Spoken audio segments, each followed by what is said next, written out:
Bonjour, donc je suis Philippe Adam, je suis le secrétaire général de la CIGRE, enfin du CIGRE plutôt, qui est une association internationale dont le but est de favoriser l'échange d'expériences au sein des experts des systèmes électriques, mais dans le monde entier. Donc actuellement je suis à Dakar, donc dans le congrès de l'ASEA, le 20e congrès de l'ASEA qui fête ses 50 ans d'ailleurs, et donc à l'invitation de sa direction qui est un partenaire en fait du CIGRE depuis déjà longtemps.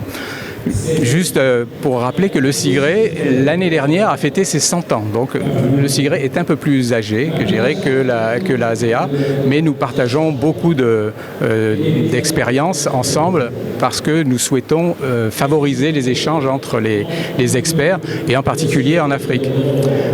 Et donc je remercie l'ASEA de m'avoir invité parce que ça m'a donné l'occasion, grâce au WAP, au West African Power Pool, de me rendre dans 2 universités du Sénégal pour aller présenter notre association, parce que notre association est à la recherche de jeunes qui sont l'avenir des systèmes électriques, et donc on a besoin de les convaincre, et notamment en Afrique, de participer à nos travaux, non seulement pour bénéficier de tout ce qui a été fait jusqu'à présent par le CIGRE, mais pour également y apporter leur problème, je dirais. L'expertise, c'est avoir des problèmes aussi et chercher à les résoudre. Et donc, ça veut dire connaître des disciplines, mais pas forcément avoir la solution.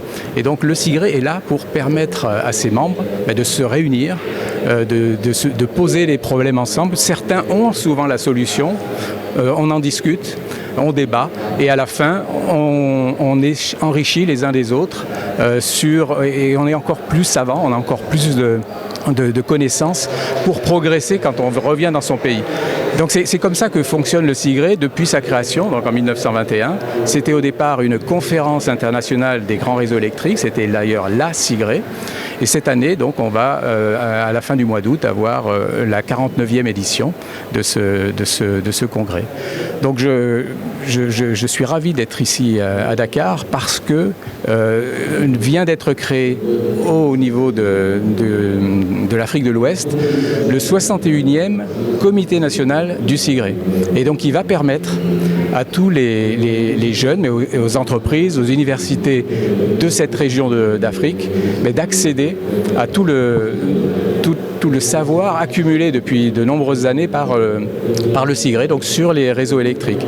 Et pour nous, ce qui est important, c'est d'avoir le point de vue d'une partie du monde qui est sous-représentée actuellement dans notre association et qui est confrontée à un double problème, celui de l'électrification, puisqu'il n'y a que 40% des habitants de l'Afrique qui ont un accès à l'électricité. Donc l'électrification reste un problème. Ça n'est plus tellement dans d'autres pays, mais dans cette région, oui, c'est certainement le vrai. Et l'autre problème, c'est la transition énergétique. C'est-à-dire qu'il faut décarboner le plus possible l'énergie électrique.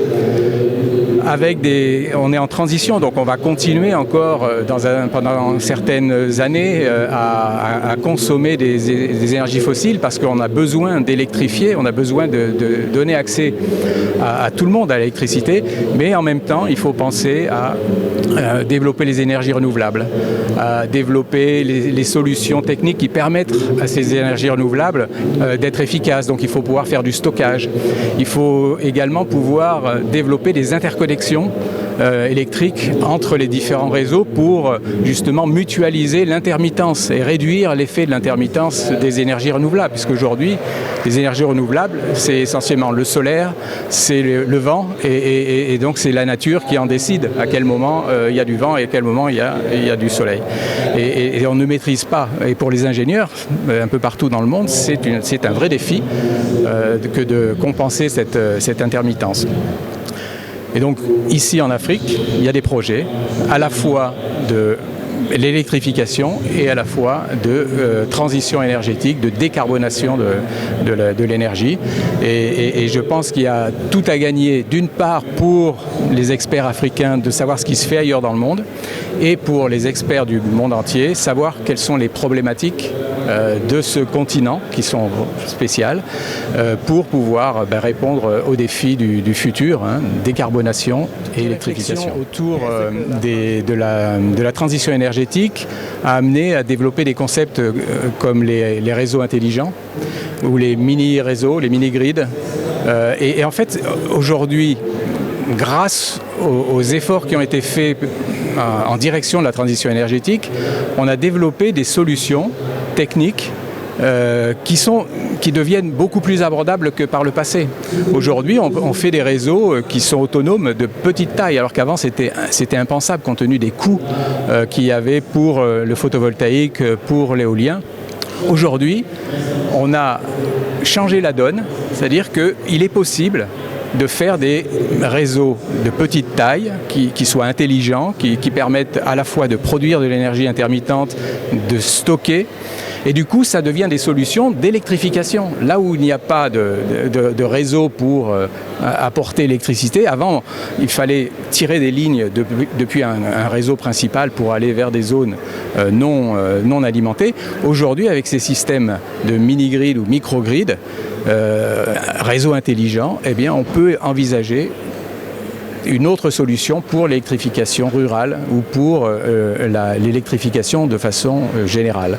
Donc, et l'Afrique est dans cette situation unique où la transition énergétique apporte des solutions à son problème d'électrification, exactement. Donc là, il y a une convergence, on va dire, de problématiques qui est tout à fait unique. On ne retrouve pas ça dans le reste du monde, puisque dans le reste du monde, on est déjà électrifié.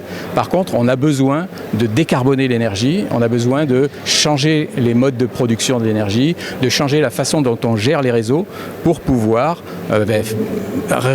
respecter les engagements qui ont été pris au niveau international pour lutter contre le réchauffement climatique.